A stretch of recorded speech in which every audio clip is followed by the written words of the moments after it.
Hey guys, it's a Proud Cat Lover, and today I have some interesting news. So last night I was trying to go to sleep. I had to work in the morning, and my mom comes in, wakes me up, and tells me that there is a little snake in the basement. And so of course, automatically, I of course was the one who had to go tend to it. And so I get down there, and I thought was a garter snake, or a gardener snake as they're most commonly called, but garter snake. So I go down there, and I get it, and I was like, well, I'm going to try keeping this little guy as a pet. I've already been reading books on him. And so I put this tank together for him in the evening. I've got a little dish back there has shallow water in it. And then I have a log that is the cork log that I originally had got for my crested geckos, but it ended up being too big to be put in their tanks, which you can see it is pretty decent size. I mean, here's my hand. I'm pretty sure the measurements of the log were 8 inches wide by 10 or 11 inches long, so it's pretty big. And I have some moss that I put in the center that I dampened just in case the snake were needing to shed.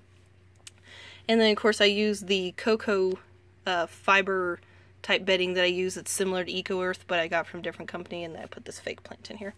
And so I found out that it is called a lined snake. It's interesting, so I didn't even know these kind of snakes were actually found around here. And it was saying that if it had a couple half-moon black stripes on its belly instead of a straight black stripe, that was one of the ways that you could definitely tell, which this one does.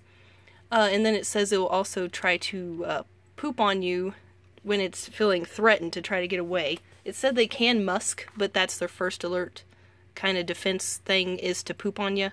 So it actually did poop on me, but it hasn't acted like it was going to bite me. It hasn't actually musked on me at all. So it's a pretty docile snake, and I will see if I can find it for you, but it's just a little guy. He or she is really cute. And so I found out that they mainly, almost exclusively feed on night crawlers or earthworms. So I went to the store and was able to find some earthworms. Never buy red wigglers or red giant worms or anything like that, because those are said to be poisonous for snakes. Garter snakes mainly. I'm sure it's poisonous for other snakes, but when I was reading about garter snakes and these lined snakes, it said that they're poisonous or they can make them ill. So I didn't want to chance that, so obviously I wouldn't buy them. But let me see, because I was just holding it. Okay, there it is.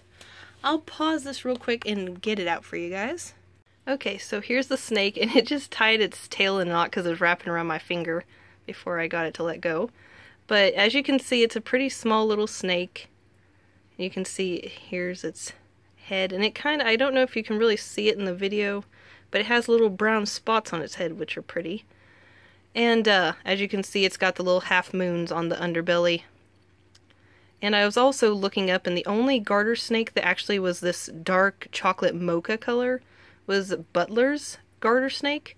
And when I looked it up on Google, it had the spark plug patterns, as they would call it, which are a couple spots that are on its head that most garter snakes have, which this one did not.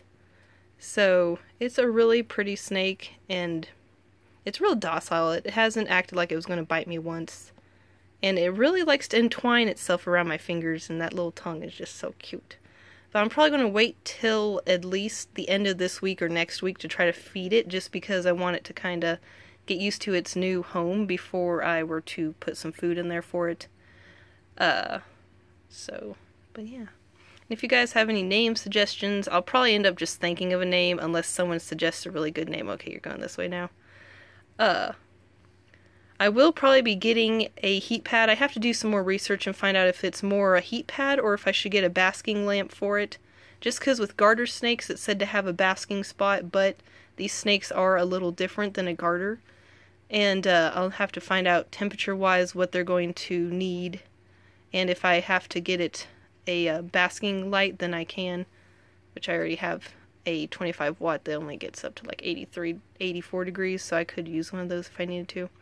But as you guys can see, he's just a real cutie. I'm very excited because I was hoping to buy a garter snake when I actually had all my book read. But this one just kind of popped up out of nowhere, it's got into the basement. And so I was like, well, I'll give it a shot, and if it doesn't end up working out, or if he decides to not eat, then I will release him out into the wild, because I'm not going to make him starve to death. So I was reading that with these guys, that because they feed on mainly earthworms, and you're going to have to supply calcium or vitamin powder.